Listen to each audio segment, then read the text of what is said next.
welcome back everybody. Cape Rugby TV, talking club rugby, Western Province Club Rugby. We're now about, 2-3 weeks away from the first game. Back in studio with us now, Renzo Botman. Renz, nice to have you back in studio, man.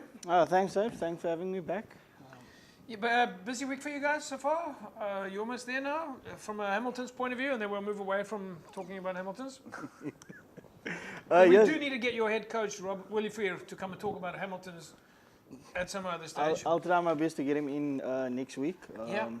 It's coming to the tail end of the friendlies now. It's all go for now.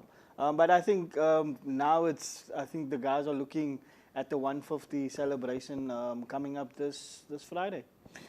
Alistair, we just went through a whole string of friendlies that we were talking about. You had a lot of the results there on your that you're obviously in the know about, in the circle, shall we say, of results. Looking at the picture now, we'll get into some of the specifics in a second or so. But looking at the picture of all of these friendlies, win here, lose there, win here, lose there. Some travel, some don't. What is your overall sort of picture at the moment? Well, you can see certain clubs gaining momentum. Yeah. You can see by the number of friendlies they've played, and where they are with their friendlies, how the results has been building up, So you can see sort of a trend of looking towards who might be a bit stronger than others in the league at the moment. Yeah. So going into the league, sorry. Are there any surprises for you, or does it matter? It does and it doesn't. I mean, we just spoke about there was the St. George's game. St. George's beat Milton, that was a big one. Yeah. The same thing happened last year. Yeah. And then we played Milton the following weekend. We took 80 points against Milton. Yeah. So you can read into some games, you can read into not read into others. Yeah.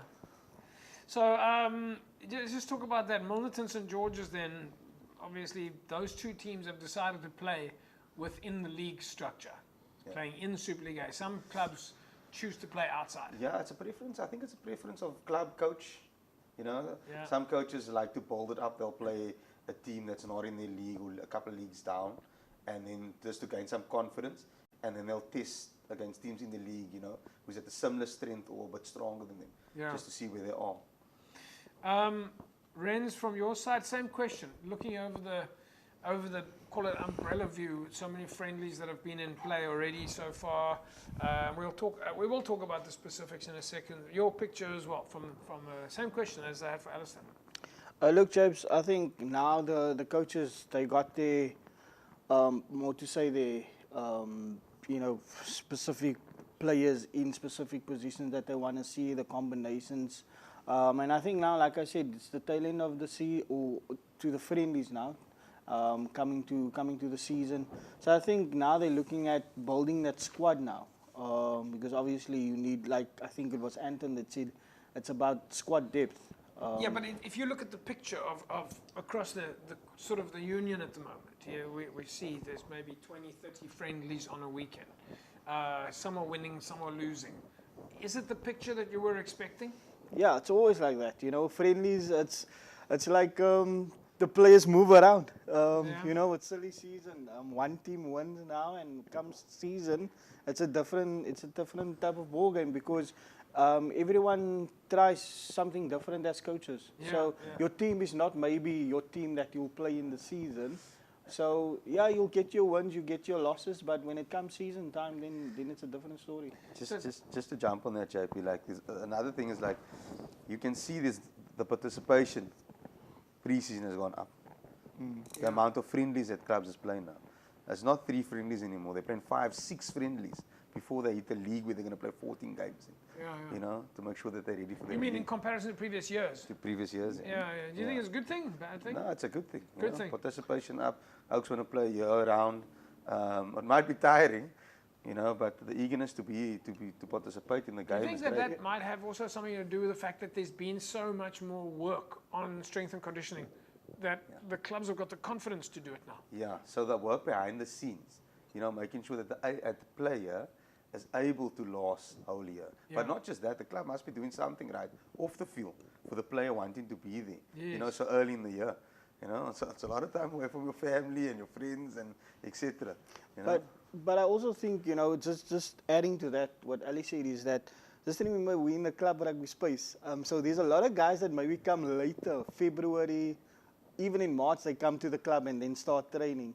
So I think that's the reason why club start having more friendlies. So the guys that come late, they also have more time to get themselves contact ready as well. So this weekend is the cut-off, is a milestone. How does it work this weekend? What happens this weekend for everybody? I see Are both you of answering you that? laughing there. Do I? Look, so just the way I understand it, let me put it that way. Don't quote me on it, but the way I understand it is that if you play at a club by the 15th of March or on the 15th of March, that's the club you're bound to for the rest of the season. Okay. Yeah. So what happens if you play then the following week? Then you can go play at another club and then you're bound to that club. Even though you trained at JP's club. So if you come and play next week at my club, you play for me for the rest It's all of the very season. complicated.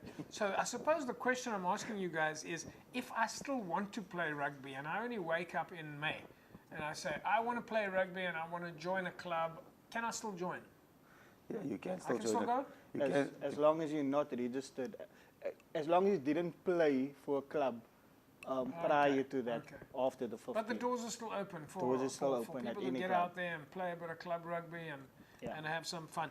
All right, let's take a look at some of these results here. Renz, your thoughts then, St. George's Milnerton game? I think that's a good one for St. George's. You know, obviously there's still a lot of work to do. Leicester still there? Leicester's Do we know? still, Yeah. Leicester's there. Coach Extian is now there with them. He started, I think, late last season. Yeah. Lynn Bukers is also with them also. So good coaching staff, good, you know. So I think, and a lot of players, I think 80% of the players stayed of last year. So it's good continuity within the club as well. Milnerton has got some coaching changes, Alistair. Yeah. Gareth is in there now. We just heard that Ben Fenter has moved to Villagers. But their systems are stable and solid. Yeah, they've been quite consistent, let me put it that way, over the past 4, 5, even longer years in the A-League. Yeah. But I know their coaching structure has changed. Isha's moving into a director of rugby role. They got Heinrich Martin as the forwards coach. Gareth is the head coach. You know, they put a big emphasis on the under-20s now, and the women's side. I think Up and Under has joined under Unimo as a women's academy. So there's a lot happening at Unimo. They're involved. All right, so it does look like. So how important is that for what we just spoke about? Is these systems? How important is that going to be? We keep talking about strength and conditioning being the success, and depth being going to be a measurement on whether or not you're going to be successful in the season. How important is having those systems that you just spoke about in place to make it through the season? Look, you have to have systems in any organization, any sporting code, you know, to make sure that everything is governed according to how you want your club to run, you know. So having those systems in place, having the right people running in the right positions, keeping them in line with the club's vision and goals, you know, that everybody's on the same page is important for sustainability. Sometimes it's not.